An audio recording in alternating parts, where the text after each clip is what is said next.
Welcome back to another episode of Raw Sports Center. As you can see by the title and by the thumbnail, we're going to be breaking down some film from Jaxon Dart's preseason debut. So we're going to get straight into it, man. So the very first play, they come out in the shotgun formation, single back, only one running back in the backfield. They got a 3-receiver set. So it looked like they ran 3 hitches. They ran a hitch on the outside over here, and then they ran a hitch over there on the 2-receiver side. So Jaxon Dart just did a good job at kind of knowing exactly where he wanted to go. I'm pretty sure based off a pre-snap read and the position of the defense, that kind of allowed him to be like, okay, this is where I'm going with the ball. So he went on a one-on-one matchup, matched up on the outside with Tre'Davious White. He knew that he had outside. He knew that he was playing off coverage, and he just did a good job at just throwing with anticipation. If you look and see, he pretty much had the ball thrown before the wide receiver even broke down. And that shows you there was an anticipation throw. But that takes trust in knowing that and believing that your receiver is going to be there, because if not, that can lead to incompletion, or in some cases, it can lead to much worse than that.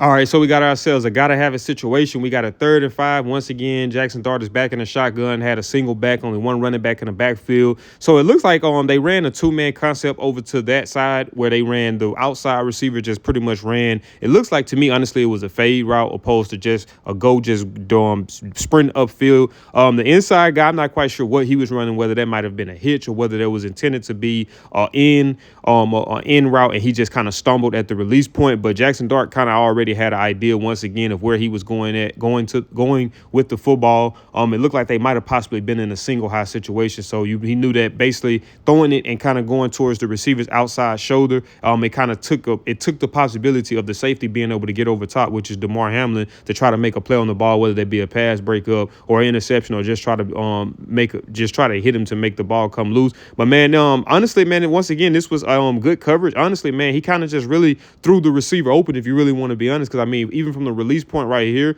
the corner was with him step for step. It was up until he lobbed the ball up that the receiver actually kind of started to get a small amount of separation, and he was just able to run underneath the ball. So once again, for me, I'm looking at the calmness in the pocket. He doesn't look rattled. He doesn't look shook. Granted, they're only sending they actually did send an extra blitzer. So the running back was able to pick up that blitz. But, even though he saw the blitz coming, he still was able to remain cool, composed, and were able to, just put the ball out there perfect for his receiver for a touchdown in a gotta-have-it situation.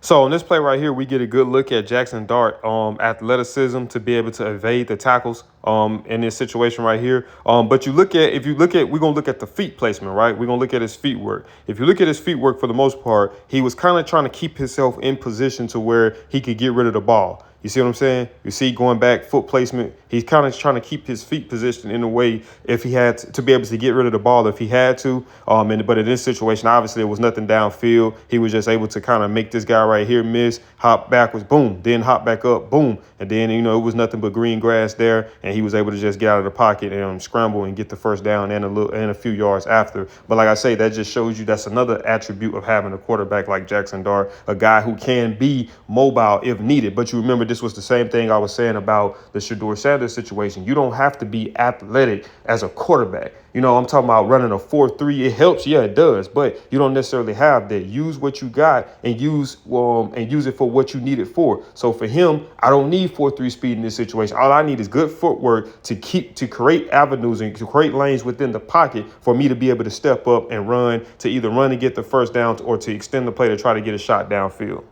So right here, we got a 2nd and 10 play. They came out in the shotgun formation. They had a single back in the backfield. They motioned him out to where it was just empty formation. Buffalo sent the 1-man pressure. They sent an extra guy in. So they had a 5-man pressure on the quarterback. He did a good job, obviously, of knowing exactly where he was going to the ball. So notice that when they sent the running back in motion, a lot of times teams run motion to try to identify exactly what the defense is in, obviously, because if the guy follows the guy in motion, then more times than not, that's man coverage. But I'm going to tell you another way that you can set it up to find out whether it's man coverage or zone. So let's just say, for instance, right here, they motioned the running back out to the farthest route on the outside, right? So if it's zone, a corner is going to be out there and matched up on him. But if it's man, a linebacker or possibly a safety, so they can also be an indicator. But once again, man, he just did a good job at, kind of the fundamentals. Like I said, even with his scramble, when he ran the previous play, he was trying to keep his feet in position to get rid of the ball. And he does that again right here out of the shotgun. He kind of just catches it, reset, shoot the ball straight to the receiver, hit him right there on the numbers. And like I said, once again, ball placement is something that you have to look at when it comes to quarterbacks, because a lot of times that can be the difference between a catch and tackle or a catch and run. And then it can also be the difference between, you allowing your receiver to be able to brace for an upcoming hit as well, or to save them from an upcoming hit. So right here we got a 2nd and 15. They're back in, he's out in the shotgun again. He had a running back in the backfield, but the running back flared out for like a little out route in the flats for him as a check down option. Once again, he does a good job at staying composed in the pocket. So I'm loving his pocket movements. Like, that's something I am most definitely loving. That's something I haven't seen so far. We're breaking down film with Shador and Jalen Milroe. Not saying that they don't have it. I just didn't see it. So this is like the first time I'm seeing, one of these rookies with some pretty good footwork being able to maneuver, whether it's laterally or whether it's vertically in the pocket. So he does a good job at kind of just moving around and, extending opportunities for him to get rid of the ball. And I also, once again, I love the ball placement. So you just look at the guy that ran the route coming out the slot. So he's going to kind of go behind the linebacker. So he does a good job at fitting that in behind the linebacker, but still in front of the safety, threading the needle on that pass. Also stepping up while the pocket is kind of starting to collapse on him and being able to thread the needle, being able to get it to the receiver to where, let's just say, for instance, if it was an incompletion, it would have been, if the receiver didn't get it, it would have just been an incompletion opposed to him kind of possibly overthrowing it throwing an interception to the defender, or even, setting his receiver to get his block knocked off from that safety coming downhill.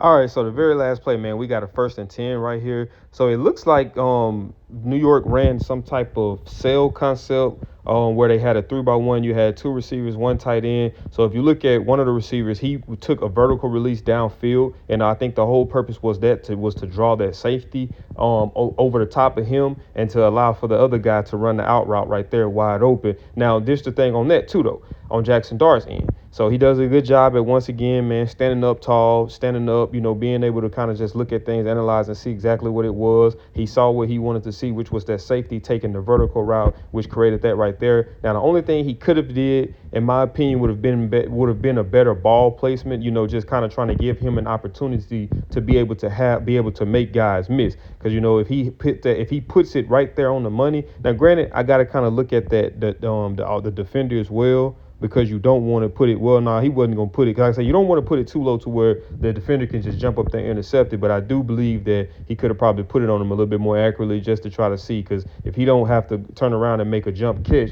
he can catch and likely possibly, make some guys miss, and you just never know what can come from that. But also too, man, it's just good with being able to make some explosive plays.